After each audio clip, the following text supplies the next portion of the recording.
Pakistan versus West Indies जो series होने जा रही है, टेस्ट मैच की सीरीज, उसमें 3 स्पेशलिस्ट स्पिनर्स के साथ तो जाएंगे, डेफिनेटली जाएंगे, जो कि कंडीशंस हमें लग रही हैं और जिस तरह से वही पंखे लगा दिए गए हैं, विकेट को सुखाया जा रहा है, वही आकिब जावेद साहब का फॉर्मूला कि शायद दोबारा से इसमें भी काम आ जाए, क्योंकि पिंडी स्टेडियम था, वहां पर हमने देखा कि जिस तरह की सिचुएशन क्रिएट कर दी गई थी स्पिनर की जानिब से, वो बहुत आउट क्लास रहा। अच्छा सलमान भट्ट साहब, अपेरेंटली तो ये लग रहा है कि 3 स्पेशलिस्ट के साथ जाएंगे, उसमें नुमान, साजिद और अबरार तीनों खेलेंगे। फास्ट बॉलर साथ अगर एक खिलाना पड़ता है तो आप किसको चूज करेंगे? आपके नजदीक खुरम शहजाद इन कंडीशन में ज्यादा बेहतर रहेंगे या फिर मोहम्मद अली?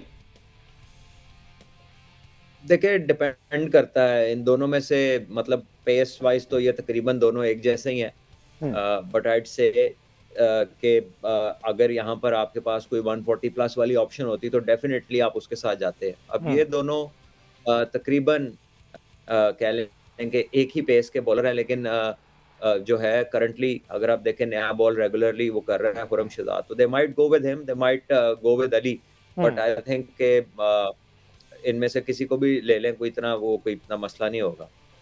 ठीक है। अच्छा, इन्होंने ज्यादा बॉलिंग करनी थी। बट साहब, इमामुल हक की काफ़ी देर बाद टीम में वापसी हो रही है। हमने देखा कि वो ऑस्ट्रेलिया टूर के बाद से ना उनको ज़रा साइडलाइन करवा दिया गया था, जो भी मसले मसाइल थे, इंटेंट का मसला था, स्ट्राइक रेट का मसला था।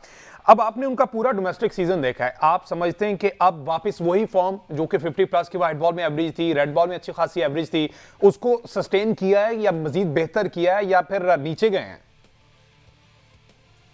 देखिए, उन्होंने रन्स तो किए हैं, फर्स्ट क्लास में भी रन्स किए हैं, उन्होंने चैंपियंस कप T20 में भी रन्स किए हैं, तो रन्स किए हैं तभी सिलेक्टर्स जो है वो दोबारा उन्हें वापस लेकर आ रहे हैं और उनको यूटिलाइज कर रहे हैं। सो आई गेस कि ये पार्ट है हर प्लेयर की लाइफ का, कि जब वो आउट ऑफ फॉर्म होता है और टीम से ड्रॉप होता है, तो फिर डोमेस्टिक क्रिकेट ही वो जगह है जहां पर वो जाता है और वापस अपनी परफॉर्मेंसेस जो है उनको बेहतर करता है और अपने उन चीज़ों पे काम करता है जहां पर जिसकी वजह से वो उसको बाहर होना पड़ता है। तो जाहिर है उन्होंने कोई बेहतरी देखी होगी। आई थिंक चैंपियंस कप में उसने अच्छी बारियां ली हैं और टेस्ट क्रिकेट के अंदर he is not a bad selection. I think he is a good player.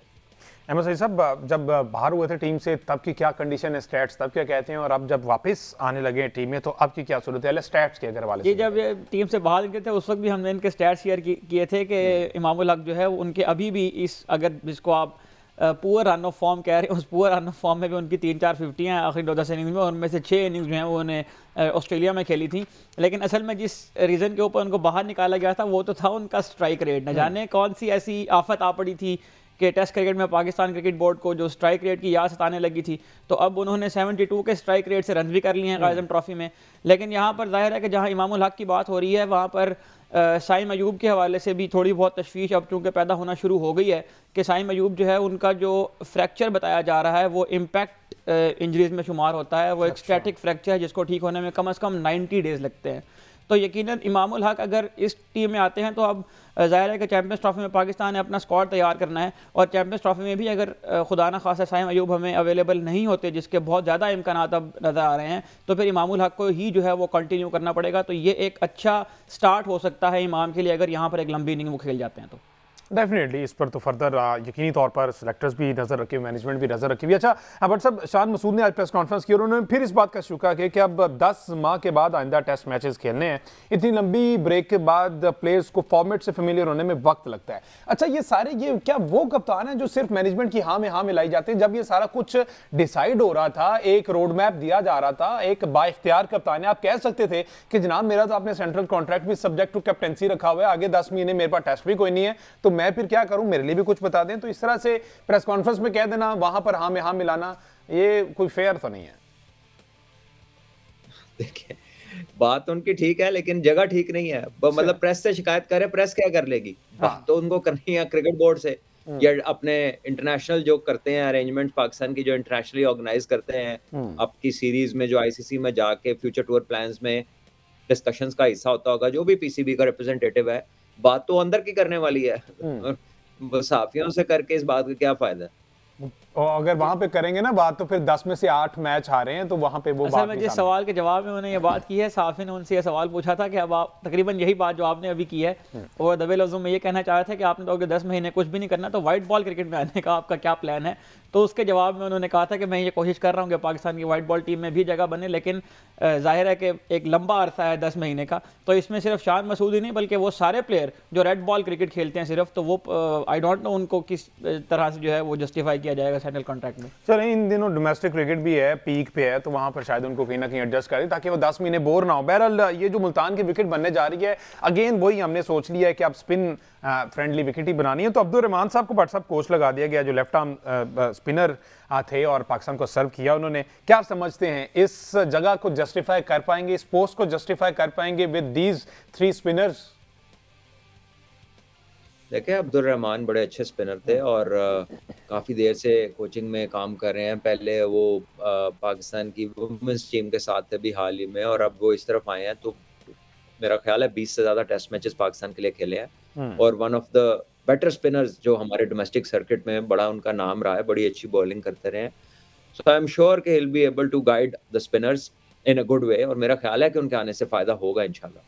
लेकिन यहाँ मुझे एक शिकवा पीसीबी से भी करना है। अब्दुल रहमान का अगर हम नंबर देखें तो उन्हें 22 टेस्ट मैचों में 99 आउट किए हुए हैं, तो एक विकेट अगर उनको और लेने का मौका दे तो उनकी भी सेंचुरी हो जाती है। अब्दुल रहमान ने बहरहाल फर्स्ट क्लास क्रिकेट में 650 से ज़ायद आउट कर रखे हैं, तो बहुत तजर्बा है उनके पास में। और सलमान भाई की तो एक मेमोरी भी उनके साथ है जहां पर करीब मैच ले जाकर 2010 का गालिबन की वर्ल्ड कप था जी, 2010 का और करीब ले जाकर उन्होंने सलमान भाई का साथ छोड़ दिया। और वहां पर सलमान भाई वैसे उस टाइम क्या एक्सप्रेशन थे? आपने कोई अब्दुल रहमान साहब से कोई बात की थी डग आउट तक जाते जाते, या फिर दोनों के रास्ते अलग अलग थे? नहीं, ऐसा बिल्कुल नहीं है। मेरा ख्याल है कि उन्होंने शॉट अच्छा खेला था, अनफॉर्चुनेटली वो जो है बॉल बाउंड्री पे एक ही फील्डर था और गेंद भी वो टांगों पे ही था, मतलब शॉट ठीक था। अनफॉर्चुनेटली वो थोड़ा सा 1 मीटर भी दाएं बाएं होता तो वो छक्का या चौका हो जाता, लेकिन अनफॉर्चुनेटली पाकिस्तान वो मैच नहीं जीत सका। एक बॉल पे 1 ही रन चाहिए था। चले बहरहाल, लेकिन हमने तो उनसे स्पिन बॉलिंग के लिए काम लेना है ना, अब तो मेरा ख्याल है कि उस फील्ड के हुमायर हैं। चलें, ये जो बाउंड्री पार करनी थी ना वो तो नहीं कर पाए, लेकिन ये जो स्ट्राइक फोर्स तरतीब दे दी गई है ना, अब अलमिया ये है कि एक तरफ आप प्रेसिडेंट कप चल रहा है, ठीक है, इसके पैरेलल आपने स्ट्राइक फोर्स तश्कील दे दी और ये 3 महीने का कैंप है। अब्दुल रज़ाक साहब इसको लीड कर रहे हैं, तो दूसरे एंड पर जहां पर ये प्लेयर्स को उसमें होना चाहिए, प्रेसिडेंट कप जो इन्हीं के लिए बनाया गया है, इन्हीं से प्लेयर्स आगे निकलने हैं, तो वहां पर स्ट्राइक फोर्स साथ साथ चलाना, प्रेसिडेंट कप साथ साथ चलाना, इवन वो जिनको टीम में होना चाहिए था वो लेवल 2 कोचिंग कर रहे हैं, तो ये कोई मैकेनिज्म समझ आ रहा है आपको? भट्ट साहब देखिए, ये जो टाइमिंग है डेफिनेटली वो इससे बेहतर हो सकती थी। मैं ये कहूँगा कि ये आइडिया बहुत अच्छा है। इसमें जिस चीज़ की तारीफ की जा रही है उसकी बिलाशुबा कमी है पाकिस्तान की क्रिकेट में, T20 क्रिकेट में। तो मेरा ख्याल है कि ये आइडिया बहुत अच्छा है और कॉज भी ठीक है, बट द पॉइंट इज कि इस टाइम पे जबकि आपकी क्रिकेट हो रही है डोमेस्टिक, उसमें जो प्लेयर्स के निकलने से उनकी टीमों को डेफिनेटली इफेक्ट आया है, बट एट द मोमेंट ये हो रहा है। क्या कह सकते हैं, wish them best of luck, what else. Ahmed साहब, कौन कौन से ऐसे नाम हैं जो कि डोमेस्टिक में उनकी जरूरत थी लेकिन उनको स्ट्राइक फोर्स की तरफ तोड़ दिया गया? देखें, इसका जो स्ट्राइक फोर्स का कैंप है, इसका ऐलान तकरीबन आज से 3 हफ्ते पहले किया गया और इसमें ये कहा गया था कि 6-6 महीने के 2 फेजेस रखे जाएंगे। उसमें हम जो है पूरे मुल्क से 150 क्रिकेटर जो है वो सिलेक्ट किए गए हैं। उनको जो है वो स्ट्राइक मतलब लंबे छक्के लगाने की जो है वो उनको प्रैक्टिस करवाई जाएगी। लेकिन यकीनन आपने बिल्कुल ठीक निशानदेही की कि एक तरफ प्रेसिडेंट कप हो रहा है, उससे पहले कायज़म ट्रॉफी हो रही थी, उससे पहले जो है वो चैंपियंस कप हो रहा था, और ये एक अच्छी बात है कि डोमेस्टिक का जो है वो सीज़न होना शुरू हो गया। लेकिन ये कैसा सीज़न है कि जो ख़त्म ही नहीं हो रहा है, इस सीज़न में जो है वो कोई ब्रेक ही नहीं है। और सीज़न तो तब होना जब उसमें कोई ऑफ सीज़न का एलिमेंट शामिल हो ताकि प्लेयर्स को ब्रेक भी उसमें मिले। तो एक ऐसा सीज़न जिसमें मैचेस ही मैचेस हैं और उसमें कोई रब्त नज़र नहीं आ रहा है, और ख़ास तौर पर उस मौके पर जब प्लेयर्स को डोमेस्टिक खेलनी चाहिए, फर्स्ट क्लास खेलनी चाहिए, वो इस तरह के जो है वो एक्टिविटीज़ कर रहे हैं। तो एक अच्छी चीज़ तो बहरहाल ये है कि चीज़ें होना शुरू हो गई हैं, लेकिन इसमें यकीनन बहुत सारी बेहतरी की अभी ज़रूरत है।